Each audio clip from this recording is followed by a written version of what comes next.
지금으로부터 20년 전 2004년 1월에 나사의 스피릿 로버가 화성에 도착했습니다.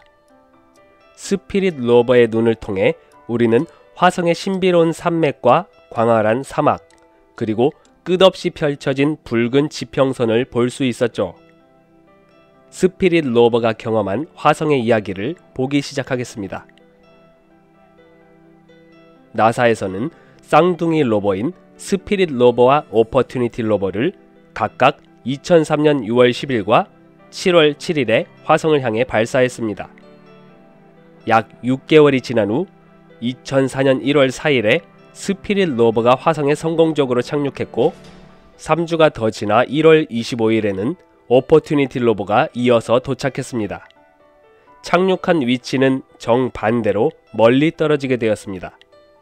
오늘은 스피릿 로버의 이야기부터 볼 것입니다. 스피릿 로버의 탐사 여정은 시작부터 끝까지 여러 난관이 있었는데요.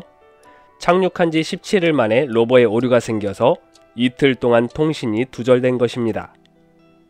8일 동안 60회가 넘는 시스템 재부팅을 통해 간신히 활동을 재개했고 이후로는 별탈 없이 잘 작동하는 것 같았죠. 그러나 2006년 4월 6일에 로버의 앞바퀴 하나가 고장나는 바람에 전진 이동이 불가능하게 되었습니다. 어쩔 수 없이 로버를 후진 이동시키며 탐사를 이어나갈 수밖에 없었습니다.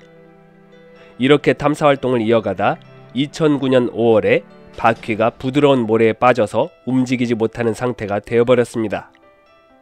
이 상태로 8개월 넘게 빠져나오지 못하여 결국 나사는 2010년 1월 26일부로 스피릿 로버를 모래에서 탈출시키는 것을 포기하고 정지 상태로 임무를 계속하는 것으로 계획을 바꿨습니다.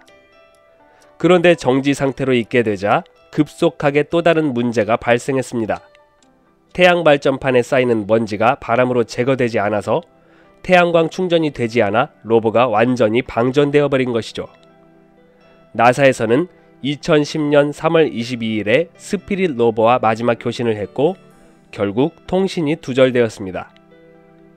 그래도 스피릿 로버의 원래 활동 계획은 90일이었는데 실제로는 5년이 넘게 활동을 한 것이고 교신한 기간은 6년이 넘었으니 충분히 본전은 뽑았다는 생각이 드네요. 지금부터 본격적으로 스피릿 로버가 촬영한 화성의 모습을 생생하게 보겠습니다.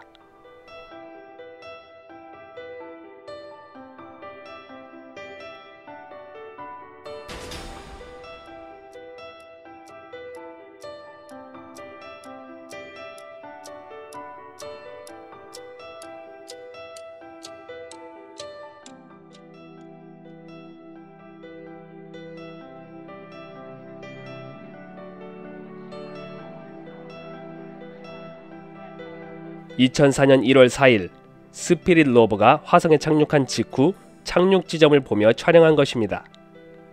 아직 착륙선 위에서 내려오지 않은 상태입니다. 스피릿 로버가 착륙한 지 이틀 후 2004년 1월 6일에 촬영한 첫 번째 컬러 사진입니다. 착륙한 지 6일이 지난 2004년 1월 10일에 촬영된 장면입니다. 스피릿 로버가 자신이 가야 할 길을 바라보고 있습니다. 2004년 1월 15일 스피릿 로버가 뒤를 보고 촬영한 장면입니다. 로버가 타고 있던 착륙선이 보입니다. 스피릿 로버가 화성에 착륙한 지 2주가 지난 2004년 1월 18일에 촬영된 착륙선의 모습입니다. 착륙 시에 스피릿 로버를 감싸고 있던 에어백은 공기가 다 빠져 있고 이제는 자리만 지키는 쓸모없는 상태입니다. 저 멀리 오른쪽에 보면 약 3km 떨어진 곳에 스피릿 로버가 도달하게 될 콜롬비아 언덕이 보입니다. 콜롬비아 언덕을 좀 더 자세하게 보면 이렇게 여러 개의 언덕으로 구성되어 있습니다. 스피릿 로버가 촬영한 파노라마 사진입니다. 왼쪽은 테네시 계곡입니다. 오른쪽에 보면 스피릿 로버가 만들어낸 바퀴 자국이 보입니다.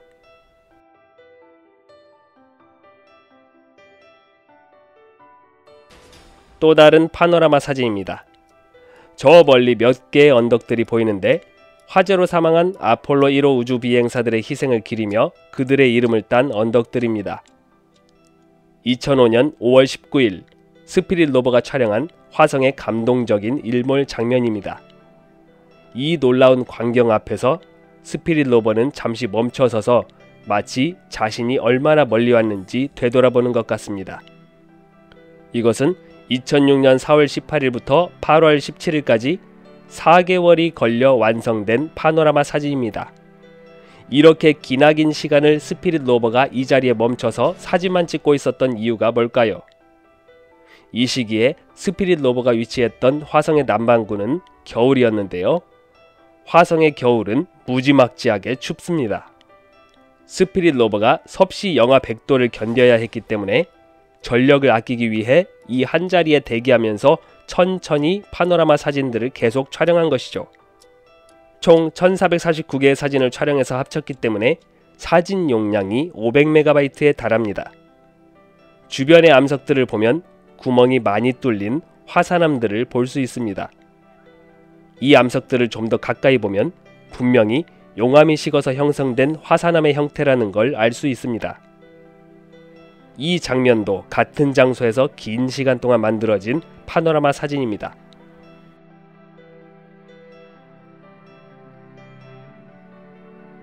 (2007년 8월 26일) 스피릿 로버의 태양 전지판을 보면 먼지가 많이 쌓여 있습니다. 그래도 로버는 아직 이상 없이 작동 중인데 이 먼지가 너무 많이 쌓여 결국 태양광 발전이 되지 않아 나중에 방전되고 말았죠. 2년 전에 촬영된 같은 구도의 사진을 보면 시간이 지날수록 먼지가 계속 누적되어 왔다는 것을 확인할 수 있습니다. 2009년 5월에 촬영된 장면인데요.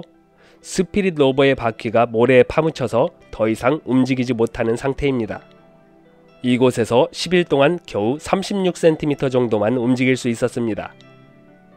이미 3년 전에 앞바퀴 하나가 고장나서 스피릿 로버는 줄곧 후진으로 이동 중이었는데 결국 모래에 파묻혀서 이제는 완전히 꼼짝 못하게 된 상황입니다. 그리고 이렇게 스피릿 로버의 화성 탐사 여정은 마무리되었습니다. 스피릿 로버는 예상했던 수명을 훨씬 넘어서면서 인류에게 화성의 놀라운 모습과 비밀을 전해주었습니다. 스피릿 로버가 화성에 남긴 발자국은 단순한 흔적이 아닙니다. 아직 알려지지 않은 세계를 향해 나아가려는 우리의 의지를 보여주는 상징이죠. 스피릿 로버의 탐사 임무는 끝났지만 인류의 화성을 향한 탐사는 이후로도 계속되었습니다. 화성은 아직 많은 비밀을 간직하고 있고 우리는 그 미지의 세계를 향한 모험을 멈추지 않을 것입니다. 그러므로 우주 플리즈의 화성 탐사 여행은 계속됩니다. 2004년의 화성 착륙. 그곳에서 무려 14년간의 긴 시간을 보낸 탐사 로버 오퍼튜니티의 이야기입니다. 당시에는 이 로버가 90일 정도만 활동할 것으로 예상했는데요. 예상했던 활동 기간을 훌쩍 넘어 60배나 더 길게 살아남아서 엄청난 탐사 성과를 달성했죠. 상상해보세요. 끝없이 펼쳐진 화성의 붉은 사막. 그곳에서 오퍼튜니티가 14년 동안 남긴 깊은 바퀴 자국들. 우리는 오늘 영상을 통해 오퍼튜니티가 화성의 붉은 표면 위에서 보낸 기간 동안 그곳에서 본 놀라운 풍경들을 함께 살펴볼 것입니다. 오퍼튜니티가 마주한 거대한 분화구, 신비로운 암석, 그리고 화성의 날씨까지 우리가 지금까지 잘 알지 못했던 화성의 모든 모습들을 바로 지금부터 만나게 될 것입니다. 나사에서는 똑같이 생긴 탐사 로버인 스피릿과 오퍼튜니티를 각각 2003년 6월 10일과 7월 7일에 화성을 향해 발사했습니다. 약 6개월이 지난 후 2004년 1월 4일에 스피릿 로버가 먼저 화성에 착륙했고 3주가 더 지나 1월 25일에는 오퍼튜니티 로버가 이어서 도착했습니다. 두 대의 로버 모두 약 90일 동안만 화성에서 운행할 것으로 예상했었는데 스피릿 로버는 6년이나 활동했고 오늘의 주인공인 오퍼튜니티 로버는 무려 14년씩이나 활동을 지속했습니다. 이 로버의 최대 속력은 초속 5cm이고 평균 속력은 초속 0.89cm입니다. 거의 달팽이 속력과 비슷하죠. 이렇게 느리지만 14년 동안이나 주행했기 때문에 총 주행거리가 45km를 넘었습니다. 달팽이 속력으로 서울 여의도에서 인천국제공항까지 도달한 것과 같습니다. 그건 그렇고 똑같은 모델인 스피릿과 오퍼튜니티 로버를 동시에 화성에 보낸 이유가 뭘까요? 몇 가지 중요한 이유가 있습니다. 일단 두 대를 보내면 착륙 성공 확률이 높겠죠. 역사적으로 봐도 행성 착륙은 실패율이 많아서 한 대가 착륙 실패하더라도 나머지 한 대가 착륙에 성공하면 이상 없이 탐사할 수 있으니까요. 그리고 스피릿과 오퍼튜니티는 서로 반대편 지역에 착륙했는데요. 이렇게 서로 다른 지역에 착륙한다면 더 다양한 정보를 수집할 수 있고 두 대가 각각 조사한 데이터를 비교해서 데이터 신뢰도를 높여 정확한 정보 수집이 가능하게 될 것입니다. 그렇다면 오퍼튜니티는 어떤 정보를 수집하기 위해 화성에 갔을까요? 화성의 대기와 기후를 정확히 알기 위해, 화성의 지질학적 정보를 알기 위해, 그래서 최종적으로 화성 유인 탐사를 준비하기 위함입니다. 미래 언젠가는 인간이 화성에 발을 디딜 수 있는 날이 올 수도 있는데요. 현재 화성에 대한 지식과 기술만으로는 인간을 화성에 보내는 것이 너무나 위험하기 때문입니다. 위험 부담과 비용을 최대한 줄이기 위해 화성의 정확한 정보들을 수집하려고 스피릿과 오퍼튜니티가 동시에 화성에 간 것입니다. 오퍼튜니티가 처음 착륙했던 곳은 평지가 아니라 충돌구였습니다. 충돌구란 다른 작은 천체가 떨어져 생긴 구덩이 형태의 지형이죠. 이곳 주변의 토양과 암석을 조사했는데 산화철로 이루어진 암석들이 있었고 놀랍게도 그곳에는 블루베리처럼 생긴 것들이 셀 수도 없이 많이 흩어져 있었습니다. 이런 특징을 가진 것들은 물이 있는 곳에서 생성되므로 과거 화성에는 물이 존재했다는 추측을 할 수 있었습니다. 이후로 인듀어런스 분화구에 가서는 우주 공간에서 날아온 운석도 발견했습니다. 그리고 여기서 하늘을 촬영했는데 하얀 섬유 모양을 하고 있는 화성의 구름도 발견했죠. 이렇게 다양한 발견들을 하고 있던 오퍼튜니티에게 위기가 있었습니다. 화성 탐사를 시작한 지 1년이 조금 넘은 2005년 4월에 모래 언덕에서 바퀴가 파묻혀버린 것입니다. 다행히도 2달 가까이 과학자들이 노력한 결과 오퍼튜니티를 안전하게 탈출시켜 임무를 지속하게 되었습니다. 이런 경험을 교훈 삼아 2006년 9월에 지름이 800m 정도 되는 빅토리아 크레이터에 도착했을 때 탐사 가치가 높으면서도 가장 안전한 지점으로 진입하기 위해 1년 동안이나 크레이터를 맴돌았습니다. 그리고는 진입했다가 금방 나와버렸죠. 오퍼튜니티와 비슷한 시기에 화성에 도착한 쌍둥이 스피릿 로버도 이후에 모래에 바퀴가 파묻히는 사고가 있었는데 스피릿 로버는 그 자리에서 나오지 못하고 방전이 되고 말았죠. 2005년에 모래 언덕에서 기사회생했던 오퍼튜니티는 이후로 13년의 긴 시간 동안 열심히 탐사 활동을 이어가다 2018년 6월에 발생한 관측 이래 최대 규모의 모래 폭풍 때문에 잠시 동면 상태로 전환했습니다. 4개월 후 모래 폭풍이 잠잠해지면서 다시 활동을 재개하려 했으나 오퍼튜니티의 태양 발전판을 완전히 덮어버린 먼지 탓에 충전이 되지 않아 여기서 탐사 활동이 끝나게 됩니다. 이렇게 약 14년 동안 45km 이상의 거리를 이동하면서 탐사를 해온 오퍼튜니티 로버가 화성에서 본 것들은 무엇이었는지 지금부터 생생하게 함께 보겠습니다. 착륙한 지 5일 후 2004년 1월 30일 오퍼튜니티 로버가 착륙선 위에 서서 화성의 지표면을 밟기 위해 준비 중입니다. 착륙한 지 6일이 지난 후 2004년 1월 31일 오퍼튜니티 로버가 타고 온 착륙선을 내려와서 촬영한 것입니다. 자신을 보호해주던 둥지를 보고 있는 셈이죠. 착륙한 지 8일 후 2004년 2월 2일 착륙선 앞에 서서 오퍼튜니티가 최대한 먼 곳을 바라보며 파노라마 사진을 촬영했습니다. 오퍼튜니티 로버가 착륙 시에 탑승하고 있던 착륙선의 모습을 다시 보고 있습니다. 화성에 착륙한 지 약 3주 후 2004년 2월 18일에 촬영되었는데요. 에어백의 공기는 다 빠져 있고 이제는 자리만 지키고 있는 쓸모없는 상태입니다. 이제 오퍼튜니티는 이곳을 떠나 모험을 시작하려 합니다. 2004년 4월 23일에 촬영된 프렘 크레이터의 모습입니다. 크레이터의 직경은 8m 정도 됩니다. 2004년 11월 4일 오퍼튜니티가 주행하기 험난한 곳을 통과한 뒤 촬영한 장면입니다.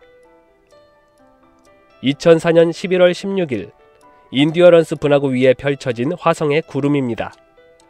하얀 섬유 모양을 하고 있어서 지구의 권운형 구름과 유사합니다. 구름의 성분도 지구와 비슷하게 물과 얼음 입자로 되어 있을 거라 추측합니다.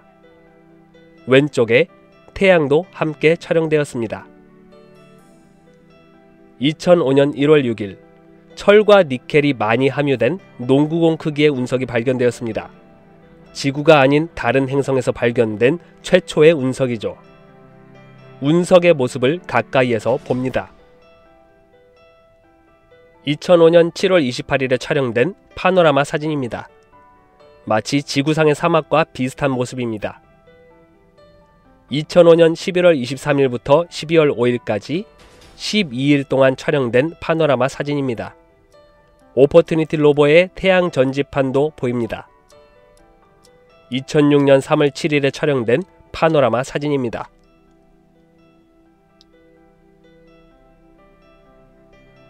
2008년 1월 3일에 촬영된 사진입니다. 오퍼튜니티의 바퀴 자국이 선명하게 보이네요. 2011년 4월 8일 암석 내부를 보기 위해 원형으로 암석을 연마시킨 후에 촬영한 것입니다.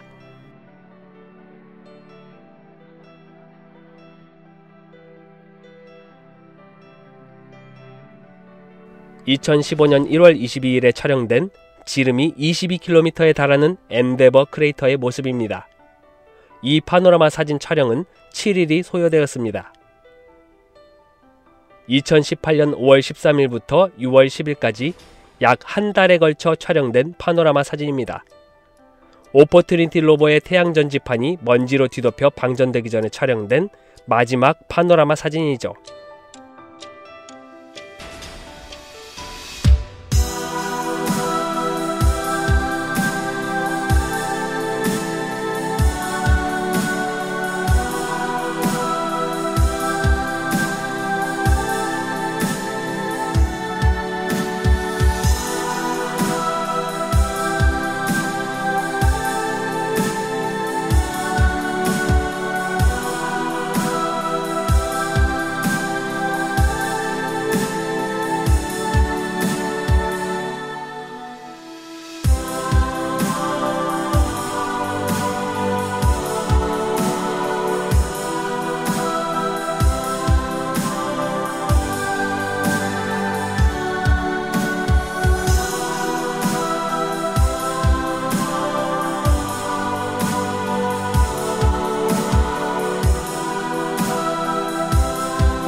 그리고 이렇게 오퍼튜니티의 장엄한 모험은 마침표를 찍습니다.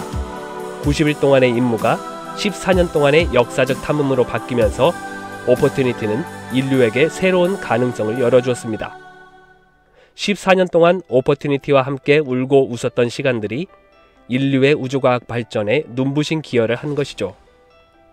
오퍼튜니티 로버의 작은 바퀴들은 멈췄지만 오퍼튜니티의 이야기와 발견들은 우리 곁에 남아있습니다. 오퍼튜니티는 이제 휴식에 들어갔습니다. 이제 곧 다음 화성 탐험의 주자가 등장합니다. 우주 플리즈의 화성 모험은 계속됩니다. 2008년 나사에서는 화성의 북극에 존재하는 얼음과 토양 아래 숨겨진 비밀을 밝혀내기 위해 피닉스 탐사선을 보냈습니다. 피닉스 탐사선은 자칫 잘못하면 착륙에 실패할 수도 있었지만 극적으로 살아남아서 화성 탐사 역사상 최초로 화성의 북극을 생생하게 촬영했고 탐사선 중에 최초로 화성 토양 샘플을 채취했습니다. 오늘 우리는 화성에서 거의 탐사되지 않은 미개척 지역인 북극으로 가볼 것입니다. 피닉스 탐사선은 지구에서 2007년 8월 4일에 발사되어 9개월 후 2008년 5월 25일에 화성의 북극에 착륙했습니다. 피닉스는 화성의 극지방에 최초로 착륙 성공한 탐사선이라 더욱 특별합니다. 이전에 나사는 1999년 12월에 마스 폴라랜더를 화성의 남극에 착륙시킨 적이 있었지만 통신이 두절되어 착륙 지점조차도 알 수 없었죠. 화성의 북극에 착륙한 피닉스 탐사선의 탐사 목표는 무엇이었을까요? 무엇보다 극지방에 있는 화성의 물에 대해 연구하기 위함이었습니다. 화성의 대기는 지구보다 훨씬 얇아서 지표면의 물이 쉽게 증발합니다. 그래서 일반적인 지역에서는 물을 찾는 것이 힘들겠죠. 증발된 물은 화성 극지방의 차가운 환경에서 다시 응축되어 지표면에 떨어지기 때문에 극지방 지표면에는 다른 지역보다 물이 많이 존재합니다. 그러므로 화성의 물을 연구하기 위해서는 북극이나 남극 지역으로 가야 할 수밖에 없었죠. 화성의 북극의 기온은 가장 따뜻할 때 섭씨 영하 30도, 가장 추울 때는 섭씨 영하 120도까지 내려갑니다. 그래서 피닉스 탐사선을 만들 때 이런 가혹한 환경을 잘 견디도록 해야만 했는데요. 튼튼하게 만들어야 하면서도 예산은 충분하지 않았기 때문에 나사에서는 고민이 많았습니다. 국리 끝에 개발 시간과 비용을 모두 절감하는 기발한 방법을 생각했는데 2000년도에 프로젝트가 중단된 마스 서베이어 2001 착륙선의 부품들을 그대로 이용하는 것이었습니다. 피닉스라는 이름을 가진 신화 속의 불사조처럼 죽었던 착륙선이 다시 살아난 것입니다. 그리고 피닉스 탐사선을 이동식 로버가 아니라 한자리에 고정된 상태로 탐사하도록 만들었습니다. 이렇게 해서 이동식 로버 시스템을 만드는 데 들어가야 할 비용을 없애고 탐사선의 관측 도구를 더 정교하게 하는 것에 투자를 했죠. 피닉스 탐사선이 착륙하게 될 화성의 북극 지역은 다른 곳들에 비해 지형이 균일한 분포를 갖고 있어서 굳이 이동하면서 탐사할 필요도 없었습니다. 여기에다 착륙 과정에서도 착륙 엔진은 최소한으로만 가동하고 낙하산에 많이 의존하는 방향으로 설계해서 비용 절감 효과를 봤습니다. 이렇게 짧은 기간에 비교적 저렴한 비용으로 완성된 피닉스 탐사선은 2008년 5월 25일에 화성 북극 착륙 과정을 시도했습니다. 피닉스 탐사선의 착륙 과정과 착륙 지점을 계속 모니터링하기 위해 화성 정찰 궤도선도 피닉스 탐사선 근처로 접근했습니다. 피닉스는 초속 6km의 빠른 속력으로 화성 대기권에 진입했고 열 보호막을 이용한 대기 마찰과 낙하산으로 감속을 해서 착륙 직전에 착륙 엔진을 가동했는데요. 낙하산이 펼쳐지는 타이밍이 늦는 바람에 예상했던 착륙 지점을 벗어나게 되었고 며칠 동안 피닉스의 정확한 위치를 확인할 수 없었습니다. 다행히도 4일 후에 화성 정찰 궤도선이 샅샅이 수색해서 피닉스의 위치를 확인했고 오히려 이런 사고가 행운으로 작용해서 피닉스는 평평하고 안정적인 지표면에 잘 착륙해 있었습니다. 당시에 피닉스가 착륙한 곳은 해가 지지 않는 백야 현상이 있는 곳이었습니다. 우리 지구도 자전축이 23.5도 기울어져 있어서 북극에서는 여름에 몇 달에 걸쳐서 밤에도 해가 지지 않는 백야 현상이 있죠. 화성도 자전축이 25.2도나 기울어져 있어서 지구와 마찬가지로 극지방에서는 백야 현상이 있습니다. 피닉스가 착륙한 지점은 착륙한 시점부터 약 3개월 동안 백야 현상이 있을 예정이라 상대적으로 기온이 급감하지도 않고 밝은 낮이 지속되어서 탐사하기에 딱 좋은 조건이었죠. 피닉스 탐사선은 태양 전지판을 쓰기 때문에 태양빛을 하루 종일 받을 수 있다는 것은 최고의 조건이었습니다. 착륙한 후에 피닉스에 탑재된 로봇 팔로 화성의 북극 땅을 파서 분석한 결과 수증기가 발견되었고, 나사에서는 2008년 7월 31일에 화성에서 물을 발견했다는 공식 발표를 했습니다. 이후로 약 3개월 동안 탐사 임무를 수행한 후에 9월 초에 이르러 백야 현상이 끝나 해가 지게 되었습니다. 이제는 밤이 되면 해가 지고 아침에는 뜨게 되었고, 한 달 조금 더 지나면서부터는 일조량이 너무 감소되어 피닉스 탐사선의 전력이 다 소모되었고, 11월 2일에 대성공을 뜻하는 트라이엄프라는 단어를 지구로 전송한 후에 생을 마감합니다. 이렇게 몇 달 동안에 걸쳐 지구보다 훨씬 추운 화성에서, 그것도 가장 추운 북극 지역에서 피닉스 탐사선이 본 것들은 무엇이었는지 지금부터 생생하게 구경해 보겠습니다. 화성 정찰 궤도선이 촬영한 피닉스의 착륙 당시 모습입니다. 낙하산에 매달려 있습니다. 사진상에는 10km 직경의 거대한 크레이터 속으로 하강하는 것처럼 보이지만 실제로는 크레이터 옆으로 20km 떨어진 지점에서 하강하는 중입니다. 피닉스 탐사선이 착륙 직후 촬영한 것입니다. 피닉스의 다리가 보입니다. 착륙 시에 흩날린 먼지들이 가라앉아서 피닉스 다리에 덮여 있습니다. 피닉스 탐사선이 착륙하고 몇 시간 후에 촬영한 장면입니다. 연중 내내 얼어있는 영구 동토층의 모습인데요. 지표면이 다각형 형태로 균열이 있는 특징적인 모습을 볼 수 있습니다. 피닉스 탐사선이 착륙한 지점 주변을 촬영한 사진들을 합쳐서 만들어낸 사진입니다. 착륙 다음 날 촬영된 것입니다. 미국의 국기와 DVD도 보입니다. DVD에는 미래의 화성을 탐사하러 오게 될 우주비행사에게 전하는 메시지들이 담겨 있습니다. 지표면을 자세히 본 사진입니다. 얼음으로 뒤덮인 모습입니다. 착륙한 지 5일이 지난 후 2008년 5월 30일 피닉스 다리 근처에 밝은 표면이 있는데 얼음으로 보입니다. 가까이서 촬영된 것을 보면 얼음 형태가 확실히 보입니다. 몇 주에 걸쳐서 촬영된 파노라마 사진입니다. 수백 장의 사진을 촬영해서 합친 것입니다. 지표면을 자세히 보면 다각형 패턴의 균열들이 보입니다. 지구에 있는 영구 동토층의 패턴과 아주 유사하죠. 피닉스 탐사선의 태양 전지판과 본체의 모습도 보입니다. 착륙한 지 10일이 지난 후 2008년 6월 5일 피닉스가 토양을 파낸 모습이 보입니다. 피닉스는 채취한 토양 샘플로 성분 분석을 진행합니다. 토양을 파내고 9일이 더 지난 후에 보니 주사위 정도 크기의 밝은 물질 덩어리가 사라졌습니다. 얼음이 증발된 것으로 보입니다. 컬러 이미지로 보면 더 생생합니다. 왼쪽 하단에 있었던 덩어리 얼음들이 증발되어 사라진 것을 확인할 수 있습니다. 피닉스 탐사선의 땅 파는 도구입니다. 굴착기 같은 모습이네요. 이렇게 토양을 채취해서 피닉스의 자체 분석기 시스템에 넣고 성분 분석을 합니다. 피닉스 탐사선이 토양을 파내고 암석을 분석한 부분입니다. 피닉스는 고정식 탐사선이라 이 한자리에서 다양한 방법으로 분석을 진행했습니다.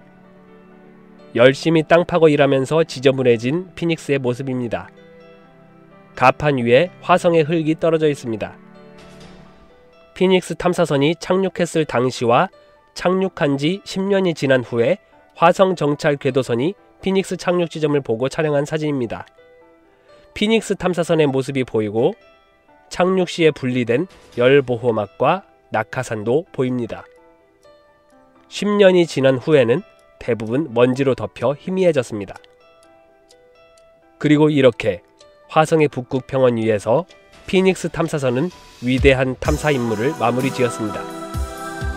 이 작은 탐사선은 화성의 추운 평원 위에서 얼어붙은 땅을 파헤치며 귀중한 데이터와 사진들을 보내주었고 인류의 우주과학 발전에 소중한 퍼즐 한 조각을 맞춰주었죠. 이후로도 이어진 화성 탐사는 더 대단한 것들이 기다리고 있습니다. 2012년에 화성에 착륙해서 11년이 넘은 지금까지도 탐사를 계속하고 있는 큐리오시티 로버 편을 기대해주세요.